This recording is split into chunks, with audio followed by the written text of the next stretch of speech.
Este,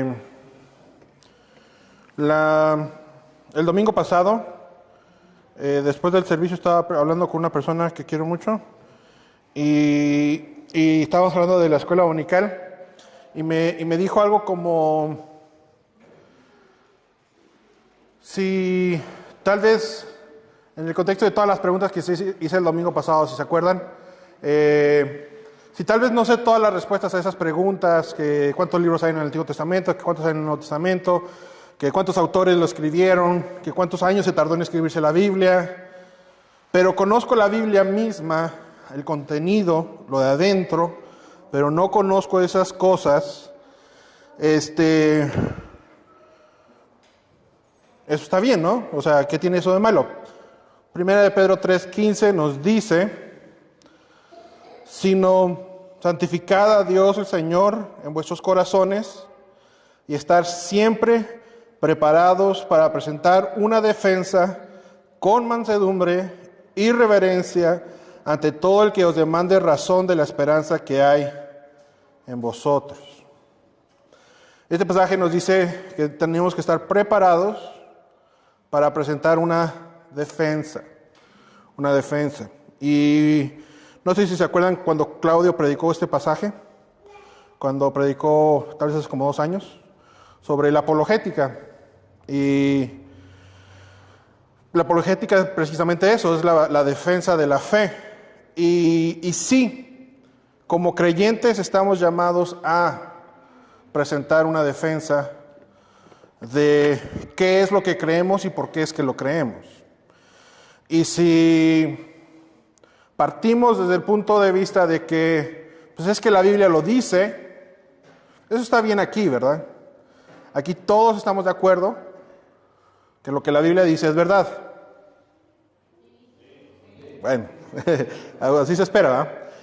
Pero allá afuera no. Entonces decirle, pues es que la Biblia lo dice, la Biblia dice que hay un infierno, pues yo no creo que hay un infierno. No creo que Dios vaya a mandar gente al infierno. No creo en un Dios así. Pues es que la Biblia lo dice. No es el punto correcto para empezar la plática. Primero, hay que decirles por qué es que la Biblia es algo que deberías tomar en serio. ¿Por qué es que la Biblia es algo a lo que le deberías de prestar atención y es importante para ti, para tu vida y para tu destino eterno? Y ese es el sentido de lo que enseñé en la clase pasada. Ese es el sentido de lo que continuamos viendo hoy en día sobre el canon. Es que sí, que tú dices que la Biblia dice, pero pues la Biblia la escribieron hombres, ¿no? Sí y no. Sí, fueron 40 hombres, pero fueron 40 hombres inspirados por Dios. ¿Y qué significa eso y las implicaciones que tiene? Eso es de mucha importancia. Entonces, el domingo pasado hablamos de los cánones del Antiguo Testamento. Alguien que levante la Biblia y diga cuántos cánones del Antiguo Testamento hablamos. Levanten la mano. 3. Hermana Lupita, ¿se acuerda de uno?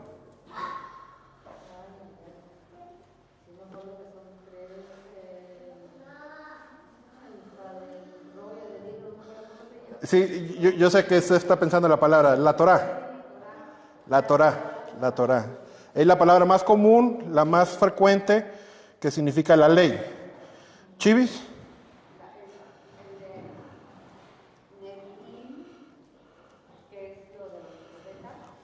Ajá.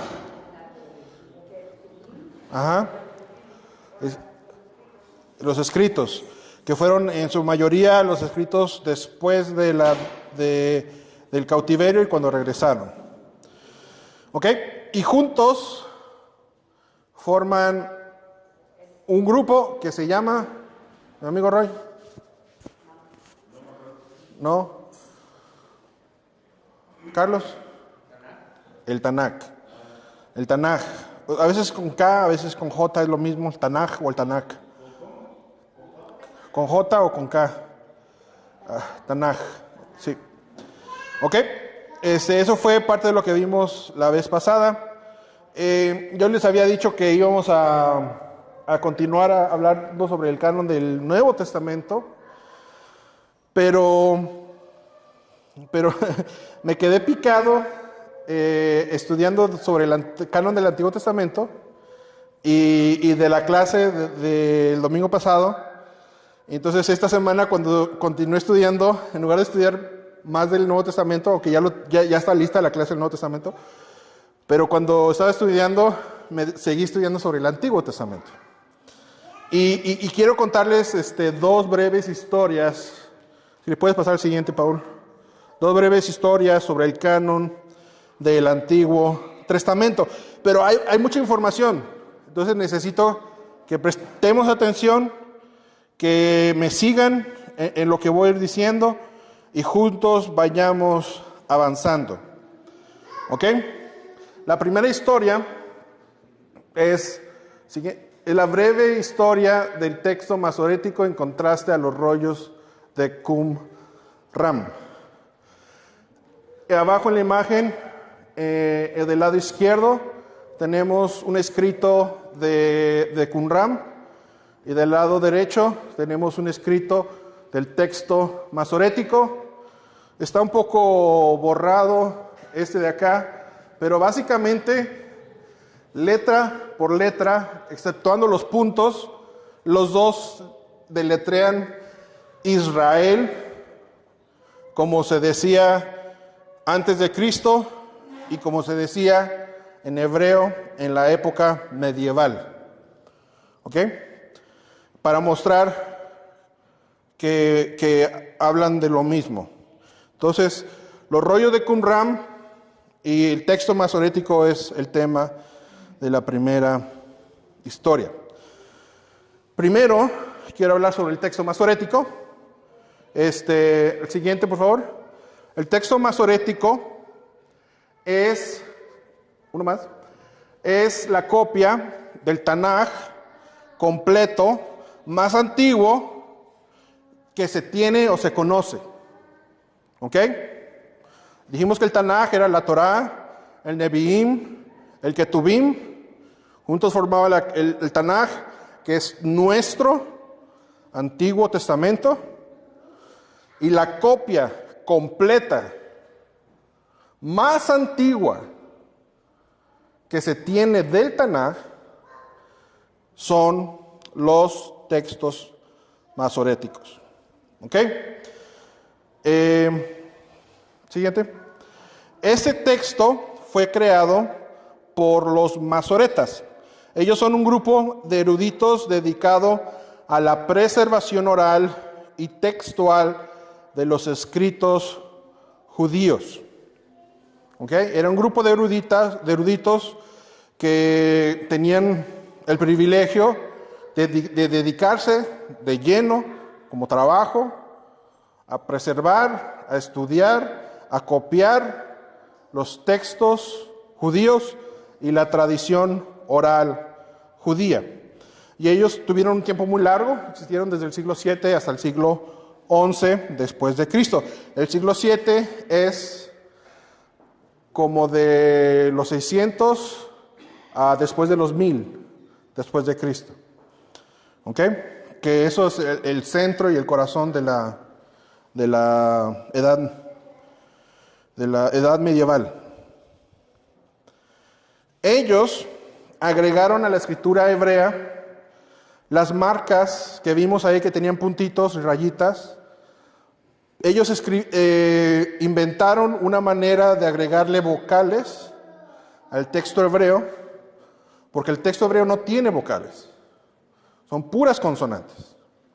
Entonces ellos inventaron la manera de agregarle estas marcas al texto, siempre eran por arriba o por abajo de las letras, para saber cómo era que se pronunciaban. Si ustedes saben, por ejemplo, simplemente no se conoce cuál es la pronunciación del nombre decimos Yahvé, Jehová, Yahweh, pero no se sabe realmente cuál es la pronunciación, porque no se decía y nunca hubo un registro de cómo era el uso de las vocales. ¿Ok? Pero estos estudiosos, estos eruditas, se dedicaron a estudiar, a preservar, y ellos juntaron todo el Tanaj, y hay copias que ellos hicieron, y esas son las copias completas. Entendamos, completas. Copias antiguas, incompletas, por montones. Por montones.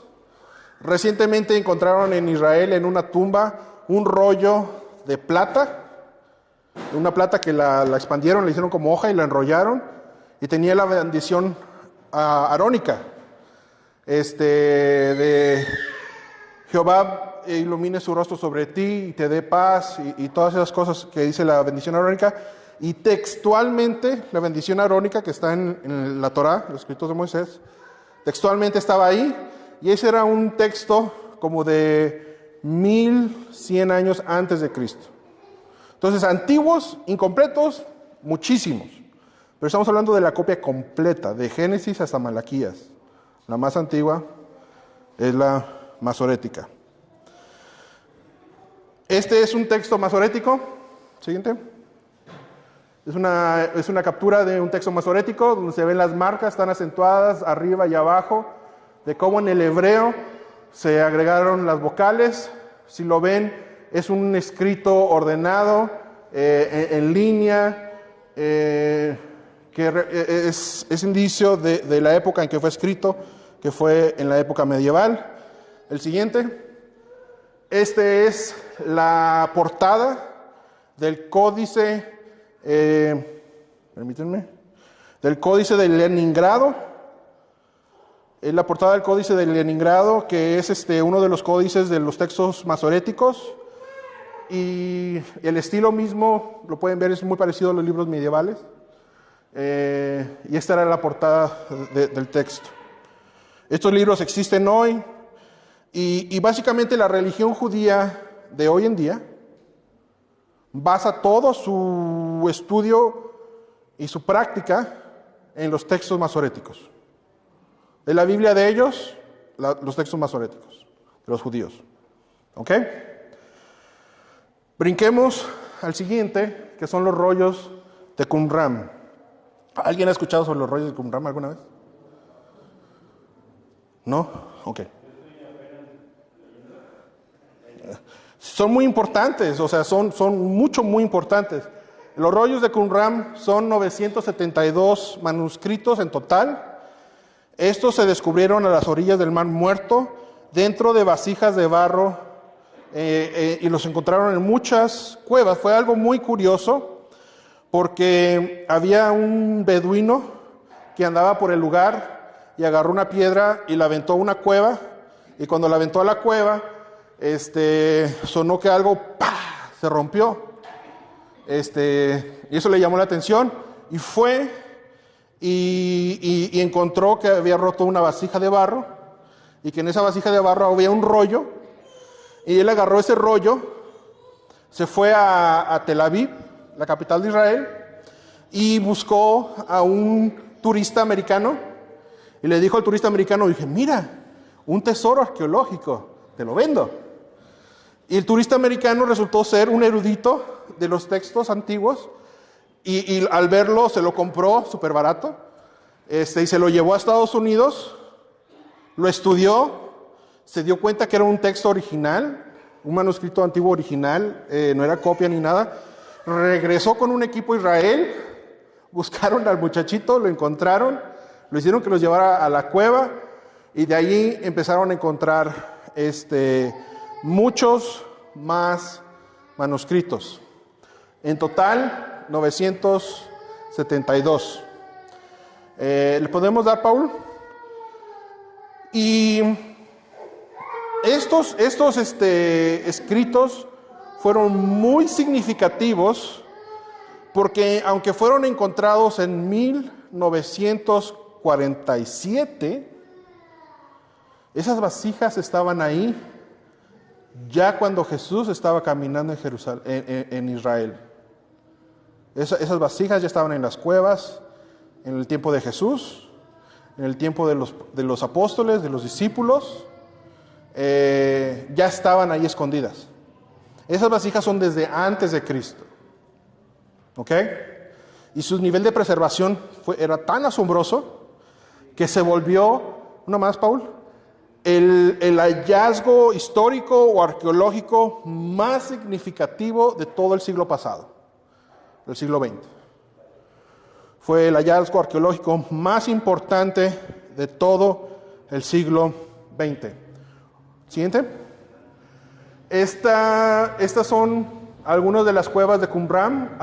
De este lado está el Mar Muerto, no se ve, pero a lo largo de las piedras en la ladera, alrededor del Mar Muerto, está lleno de muchas cuevas. Razón por la cual estuvieron escondidos por tanto tiempo. Y estas son algunas de las vasijas que como las encontraron. Estas son algunas fotos originales de 1947 de algunos rollos que se encontraron así solamente y cómo al pasar del tiempo se iban degradando y pues descomponiendo, pero aún así estaban muy bien preservados. Siguiente. Y estas son algunas fotos de vasijas rotas en algunas de las cuevas de Qumran. ¿Ok? Estoy hablando del texto masorético del año 1008, el texto que les mostré, y estos textos de Qumran encontrados en 1947, pero que eran desde antes de Cristo. ¿Esto qué tiene que ver? ¿Qué importancia tiene? Tiene mucha importancia. Tiene mucha importancia en los detalles.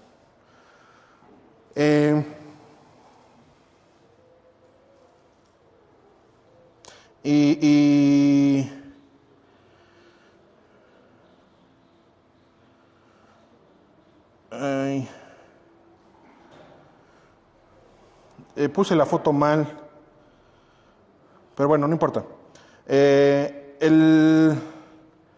La importancia, te puedes brincar dos,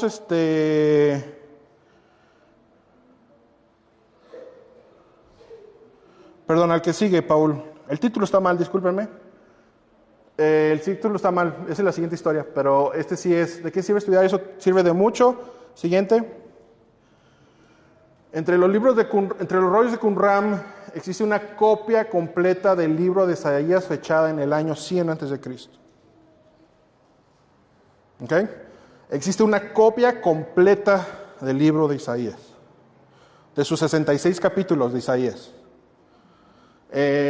Y esa copia ya estaba ahí 100 años antes de que Cristo naciera, en la cueva. Siguiente.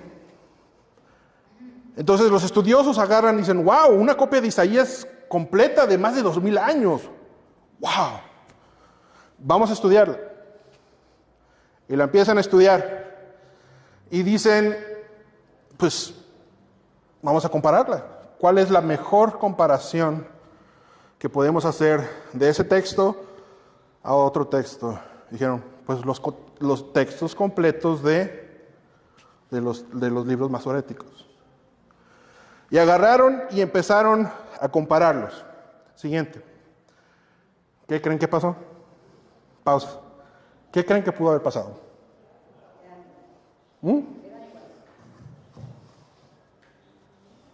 ¿Algo diferente? Entendamos que el texto masorético es del 1008 después de Cristo. El libro de Isaías es del 100 antes de Cristo. Estamos hablando de 1108 años. 1108 años de distancia entre ambos. Siguiente.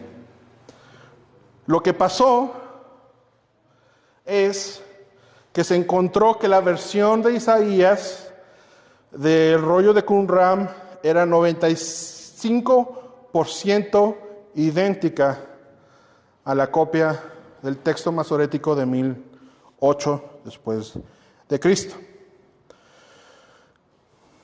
Desde una perspectiva cristiana, creo que nos importaría el capítulo 53, ¿no? ¿Saben cuál es el capítulo 53 de Isaías? Esta Nisa lo leyó hace como 2 domingos, leyó un texto de ese capítulo cuando iba a cantar, cuando iba a iniciar la alabanza. ¿Se acuerdan de como oveja no abrió su boca, como cordero fue llevado al matadero? Todo ese pasaje mesiánico, profético de la muerte de Cristo, es el capítulo 53. Lo voy a leer rápido. Porque es muy importante, es básicamente el capítulo que se utiliza para evangelizar a los judíos. Ciertamente Él llevó nuestras enfermedades, sufrió nuestros dolores, y nosotros le tuvimos por azotado, por herido de Dios y abatido. Mas Él herido fue por nuestras rebeliones, molido por nuestros pecados, el castigo de nuestra paz fue sobre Él, y por su llaga fuimos todos curados. Todos nos descarriamos como ovejas, cada cual se apartó por su camino, mas Jehová cargó en Él el pecado de todos nosotros, etc. Capítulo muy central. En este capítulo 57 53 se encontró que tienen 17 diferencias entre el texto de Qumran y el texto masorético. Y, siguiente, las diferencias son el deletreo, cómo se deletrean las cosas, que por ejemplo, si es con C o con S en español, ¿verdad? Que a veces confundimos y así. Ese tipo también de errores hay en el hebreo. De conjunciones, por ejemplo, en lugar de decir estaba al lado del púlpito, es decir, estaba con el púlpito, que confiere la misma cosa, pero son conjunciones diferentes. Todas las diferencias son de ese estilo. Diferencias de errores humanos, básicamente. Pero, en ninguna manera cambia nada de lo que dice el capítulo. Y lo mismo pasa con el resto del libro. Nada de las diferencias entre uno y otro cambian el significado del mensaje de la palabra de Dios. Esto, hermanos, es muy significante. ¿Cómo sabes, Tania, que la Biblia que tienes ahí es confiable? ¿Cómo le puedes decir a alguien, es confiable? Yo, que por la fe en Cristo he recibido al Espíritu y soy su hijo, no tengo duda. Pero los que no tienen ese testimonio, estas son una de las cosas importantes a conocer para decirle, no te equivocas. Conoces sobre los textos masoréticos, comparado con los rollos de Qumran, 1100 años de diferencia. El mensaje es exactamente lo mismo. El mensaje de Dios a través de los milenios no ha cambiado. Y esta es la misma Biblia que te estoy enseñando hoy, que es importante. Léela. Siguiente. Esta es una imagen de todo del rollo de Isaías, de los rollos de Qumran, y está en el santuario al texto en Jerusalén. Pero todas esas páginas que ven ahí, todo ese rollo, es Isaías completo, como lo encontraron en Qumran. Físicamente está ahí, se puede estudiar, se puede ir a ver. No hay nadie que pueda decir que no es cierto. Siguiente. El punto de todo esto es que la palabra de Dios, la Biblia que tenemos, es confiable. Porque la primera cosa que alguien que no crea en Dios te va a tratar de socavar es la confiabilidad de la Biblia misma. Y hermanos, el pasaje de Pedro nos dice, necesitamos estar preparados a presentar una defensa de aquella que es nuestra fe, nuestra esperanza. Pablo dijo, necesitamos llevar todo pensamiento cautivo a Cristo. Necesitamos conocer estas cosas. Son importantes, no porque esto los va a evangelizar y con esto van a creer en Jesús. No. Pero al presentarles evidencias como estas, quitas de en medio sus paredes, sus bloqueos, y pueden estar más abiertos a escuchar el mensaje del Evangelio. Segunda historia. Y son breves porque estas cosas son muy grandes, muy amplias, hay mucha información y yo se lo estoy dando así como que volando. La Septuaginta y los libros deuterocanónicos. ¿Alguien sabe qué es la Septuaginta?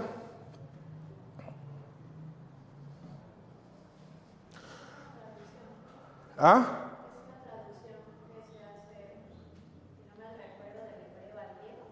Sí.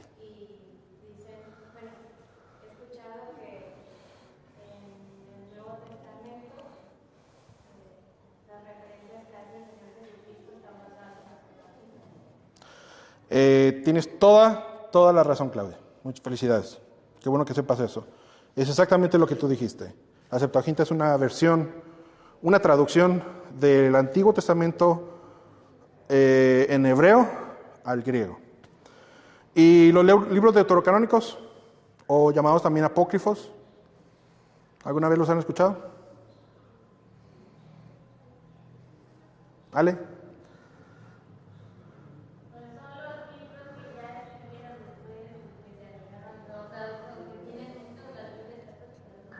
La Biblia católica los tiene, precisamente. Y los católicos nos avientan pedradas de que ustedes tienen una Biblia incompleta.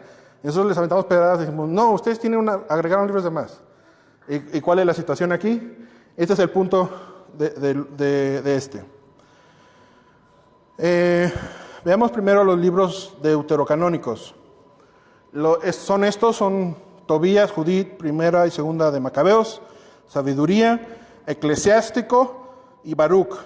Y también hay, creo que 2 capítulos extra de Daniel y hay otros capítulos extras en Esther. Pero de los libros completos son estos. Y sí, la Biblia católica tiene estos libros extras que en nuestra Biblia Reina Valera de 1960, la Nueva Versión Internacional, la Biblia de las Américas, la versión Dios habla hoy, y todas esas Biblias que usamos no tienen. ¿Por qué? Se llaman deuterocanónicos y no son parte del Tanaj. Siguiente, 2 veces. Del Tanaj judíos. Se llaman deuterocanónicos. Deute es segundo. Canónico, canon. Entonces, cuando hablamos de libros deuterocanónicos, entonces estamos hablando de algunos libros que formaron parte de un segundo canon. Al Tanaj y no son parte del Tanaj judío. Siguiente. La razón que fueron agregados es que estos libros están en la Biblia Septuaginta. Septuaginta significa 70, ¿ok? Septuaginto, octaginto, ya ni sé. Pero Septuaginta significa 70, ¿ok? Y la razón de que fueron agregados es porque está en esta Biblia. Entonces, ¿por qué es que esta Biblia es importante? Claudia nos dijo ahorita. Siguiente. Todo inicia en una importante colonia de judíos en la ciudad de Alejandría, en Egipto. Ellos empezaron a perder el uso del hebreo como su idioma natal. Así como ahora uno va a cualquier parte del mundo y en el aeropuerto te atienden en inglés, los bancos te atienden en inglés, y la mayoría de gente te puede dar a entender en inglés. Así era en el tiempo de Cristo, cuando Jesús vivió, con el griego.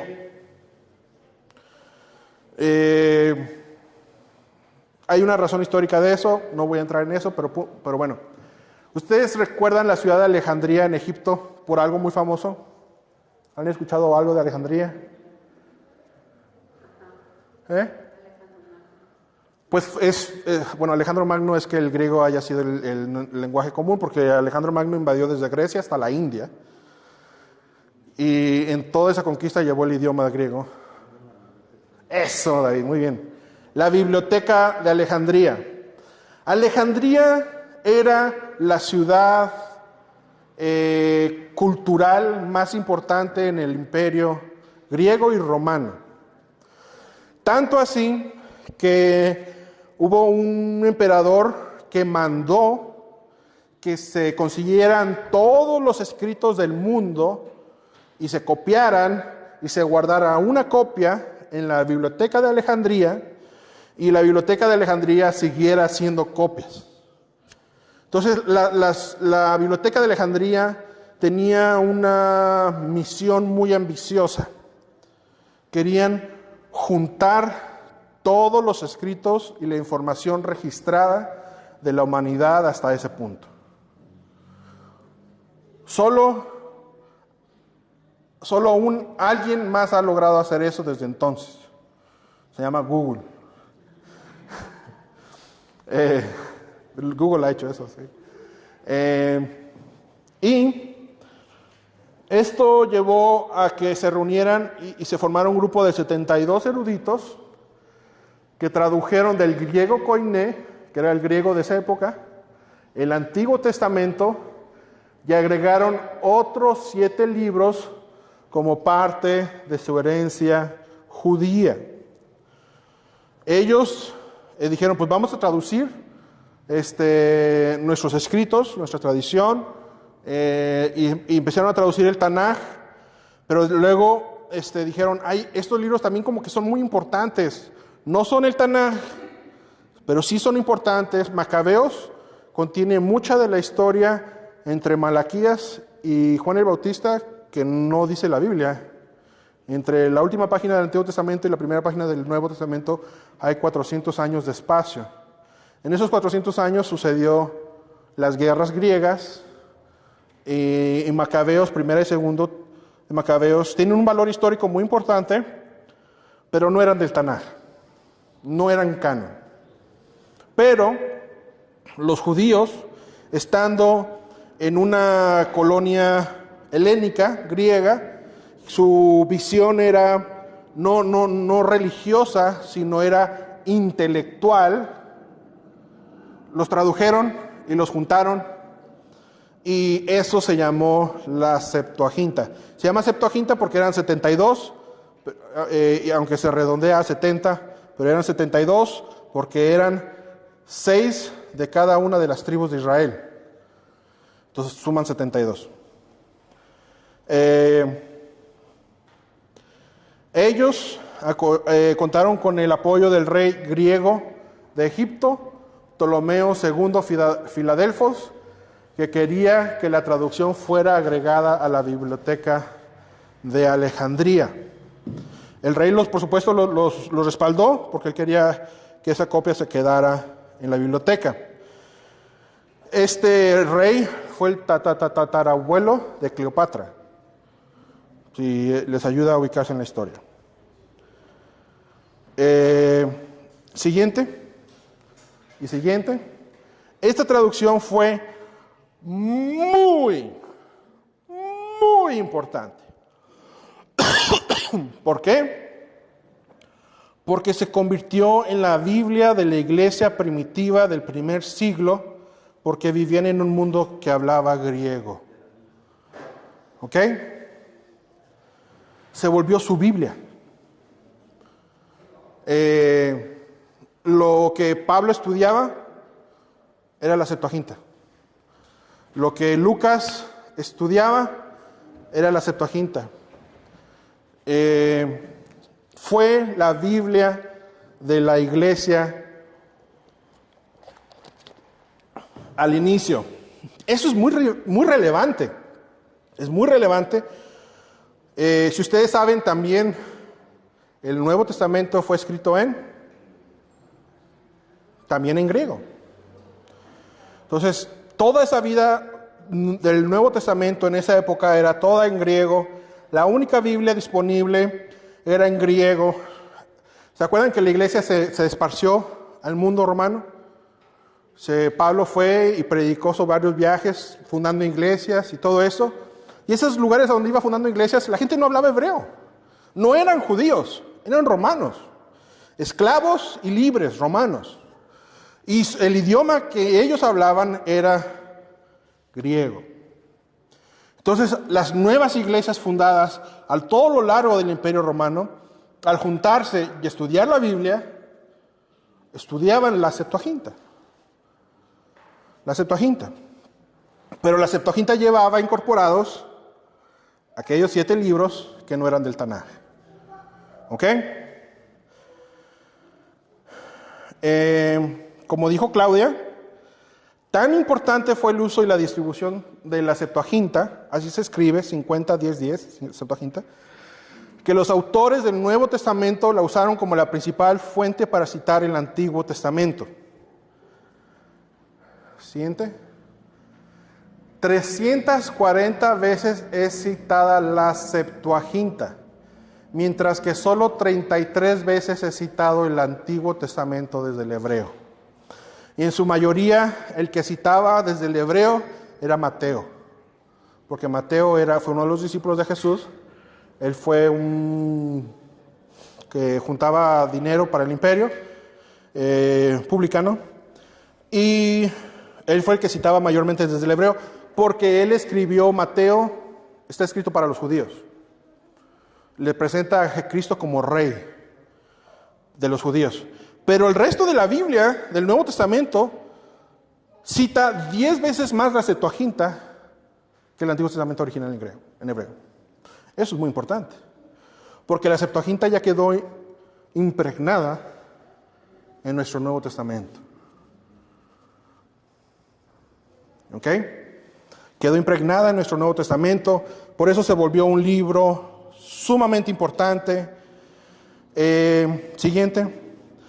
Pasaron los años, hubo mucho debate entre qué hacer con esos libros de parte de la iglesia cristiana. Los judíos nunca tuvieron duda, los judíos tenían el Tanaj y el Tanaj era su canon.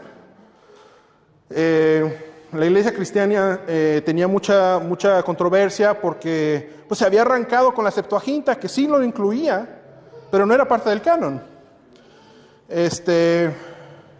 No fue hasta el Concilio de Trento, duró entre 1545 hasta 1563, que los 7 libros deuterocanónicos fueron confirmados y agregados al canon del Antiguo Testamento por la Iglesia Católica. Hermanos, tuvieron que pasar 1500 años de iglesia cristiana para que dijeran, no, ¿saben qué? Finalmente, después de 1500 años de estarlo pensando, decidimos que sí los vamos a agregar, dijo la Iglesia Católica. ¿Ustedes se acuerdan de algo más que pasó en 1500? ¿Ah? Eso, la Reforma. La principal razón que la Iglesia Católica en este Concilio de Trento, en este siglo, hizo eso, fue una medida defensiva en contra de la Reforma protestante, la cual inició Martín Lutero en el año 1521. Entonces, desde el 1521 hasta 1545, como 24 años, se empezaron a dar cuenta de eso. No, esto de los protestantes como que está creciendo, oye. Como que sí está agarrando fuego y estamos perdiendo mucha gente. ¿Qué fue lo que Martín Lutero hizo? 2 cosas. Puso las 95 tesis en la puerta de la iglesia de Wittenberg. Y eso solo fue lo que lo inició. Su aportación más influyente y más radical fue que tradujo la Biblia al alemán, a la lengua común del pueblo alemán. Y precisamente por eso, porque tradujo la Biblia, es que en este concilio la iglesia dijo, no, está mal. Porque Martín Lutero dijo, pues sí, el Antiguo Testamento, pero el Antiguo Testamento del Tanaj, ¿no? El canon, lo que realmente ha sido reconocido y establecido como canon.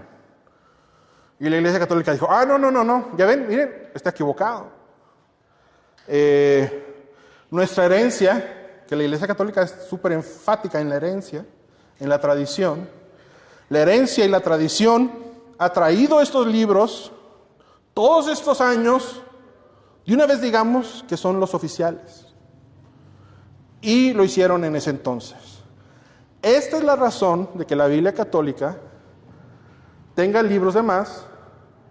Ellos siguen el Deuterocanon griego, mientras nosotros seguimos, o nuestra Biblia sigue, el Tanaj judío. Y esa es la segunda breve historia. Si alguna vez te dicen, no, es que a tu Biblia le faltan libros, y le disculpa. Nuestra Biblia sigue el canon judío del Tanaj. Son los libros reconocidos como palabra de Dios, oficialmente desde siempre. Ustedes agregaron los deuterocanónicos como respuesta a la reforma protestante 1500 años después. Esos nunca debieron haber estado ahí, aunque sí eran parte de la Septuaginta. Y hermanos, ¿qué nos dice esto? Siguiente. La versión de la Biblia que leemos en las iglesias protestantes es la versión con un respaldo histórico más sólido.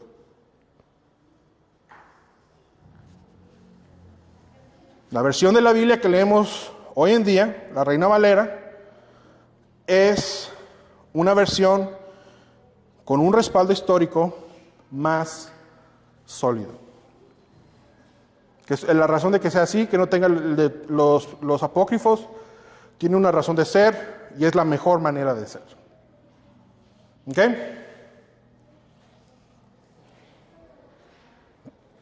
¿Alguna pregunta? Hermanos, cada quien tenemos una manera de ver la Biblia. Yo lo que deseo es que con este conocimiento ustedes puedan verla con mayor valor. Que la razón de que la tenemos hoy en día tiene una razón de ser. La razón de que tenemos los libros que tenemos hoy en día tiene una razón de ser. Nada es aleatorio. No ha sido manipulada, cambiada. Se ha mantenido igual a través de los milenios. Y hermanos, es la misma palabra de Dios desde 100 y mucho antes de Cristo a hoy, 29 de diciembre del 2024. Es la palabra de Dios, hermanos. Oremos. Padre Santo, en esta mañana venimos delante de ti, Señor, agradecidos por la obra que tú has hecho en tu palabra. Como tú la has preservado, la has cuidado, la has llevado, Señor, a través de los años, de los siglos, de los milenios. Y la Biblia que tenemos hoy, podemos tener la confianza y la seguridad que son las mismas cosas que tú inspiraste a tus hombres de Dios para escribirla. Te agradecemos, Dios, por la obra que tú has hecho a través de la historia. Te agradecemos, Señor, por tu poder cuidando y preservando tu palabra, porque por medio de ella, yo y cada uno de tus hijos y tus hijas podemos conocerte, porque el Evangelio está contenido en ella. Te agradecemos, Señor, todo esto en el nombre de Cristo Jesús. Amén. Hermanos, ¿alguna pregunta?